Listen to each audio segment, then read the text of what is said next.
Hello and welcome to this video cast for subscribers to davidicke.com. I'm going to talk today about an age-old theme of possession. And this is something else that divides those that are prepared to look at the evidence and the establishment basically that says, no to rubbish, mate.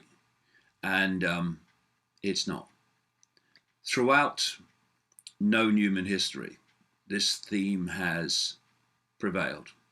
From ancient times to present day, that of entities in the unseen.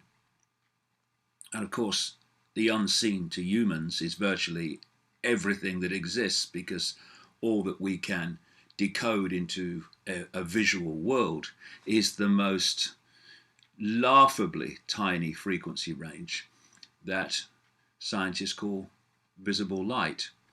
So the idea that what can exist can only exist within visible light, or the world that we're aware of, is utterly ludicrous.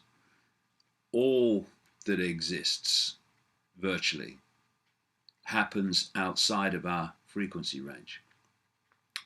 And therefore, it is possible for entities, energies, awareness, whatever people want to call it, to attach to humans in the unseen and manipulate their mental and emotional processes, dictate their behavior. And like I say, this has been talked about by ancient cultures right across the world, by the shaman, and even the Roman Catholic Church has designated exorcists to remove what they call demons. And around the world, these entities have been given different names, but how they're described and how they manipulate, how they possess, is incredibly common. And the themes are incredibly common, the descriptions common. And I'm doing the possession subject this week because somebody sent me a piece of writing from someone who's known as Rumi. Rumi is a 13th century Persian poet, Islamic scholar, theologian, and Sufi mystic. And note that, 13th century. And yet what is described is what is described today in investigations and experiences that people have in relation to what is known as demonic possession. And Rumi said this: when a man is possessed by an evil spirit, the qualities of humanity are lost in him. Whatever he says is really said by that spirit, though it seems to proceed from the man's mouth. When the spirit has this rule and dominance over him, the agent is the property of the spirit and not himself. His self is departed and he has become the spirit. And this is the recurring theme that you can chart throughout human history. And like I say, different cultures give these possessing, manipulating entities different names. The Islamic world, in fact, it comes from the pre-Islamic world, call them jinn, where we get genie. They are called archons by the pagan Gnostic people. They're called flyers by Central American shaman, Chitahuri by the Zulu legends, and so it goes on. And I've been researching this a long time, and the common themes are extremely compelling. And then you come into modern times, and the same themes occur.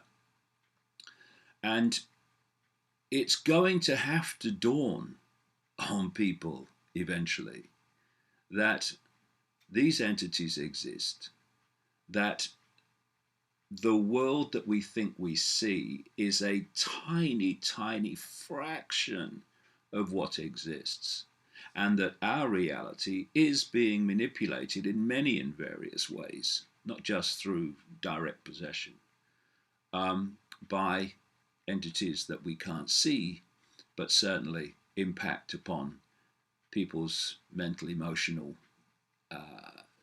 states and therefore their behavior. And some of the ways that these entities are described is they're so close to each other. For instance, the jinn are described as being made from smokeless fire, whereas the Gnostics said that the archons were made from luminous fire. Wherever you look, the common themes are there to see. And it gives a much greater fix and perspective on so much that goes on in the world and so much that happens to people when you realize that not only are we not alone, but that which is with us does not necessarily have to arrive in spaceships and flying saucers. It is actually energy. Think of the genie that can go in the bottle as energy in the stories, and then come out and take form. This is what is possible where we get our heads out of this obsession with form, obsession with the physical that isn't actually physical. It's just a holographic illusion, as I've talked about in other video casts and at length and in great detail in the books.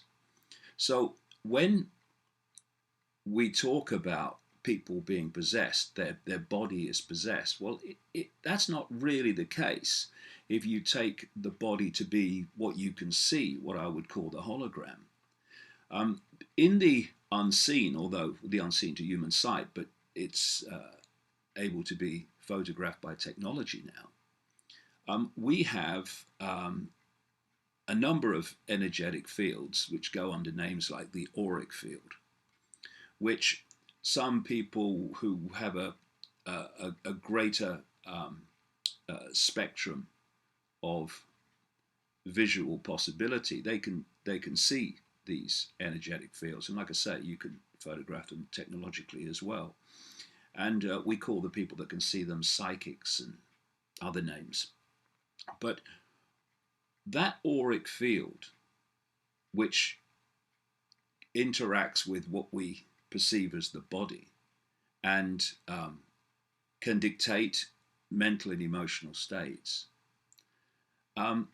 that's the level that these energetic entities, these jinn, these archons, these whatever name is given around the world, that's the point where they make the connection. And a lot of ridicule that's come my way is the fact that I talk about shape-shifting entities, shape-shifting people. And the reason that people in such large numbers go, hey, that bloke's mad, is because they're thinking physical. And what they say is, you can't shift from a physical body to another physical body. No, you can't. Pushing on an open door, mate. But this is the point. The body's not physical. It's illusory physical.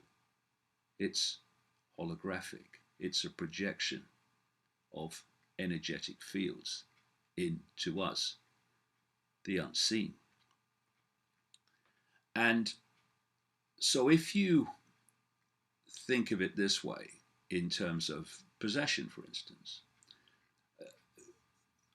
in the most extreme forms of possession, the facial state often the body state of the possessed person starts to shift, starts to move. You get hideous faces appearing, what have you. And these have been, like I say, charted through history to present day. And what is happening is that their hologram is shape shifting. Why? Because when these entities, these energetic entities, attach to the human energy field, if it's quite a weak attachment, then the impact upon that person's behavior and emotions can be very subtle. It's difficult to perceive there's anything different.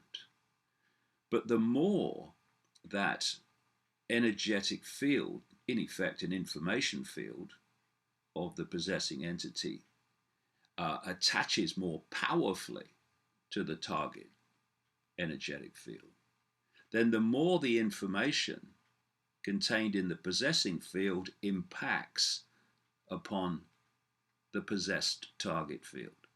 And as that information impacts more and more, it starts to impact upon the nature of the projection, the hologram.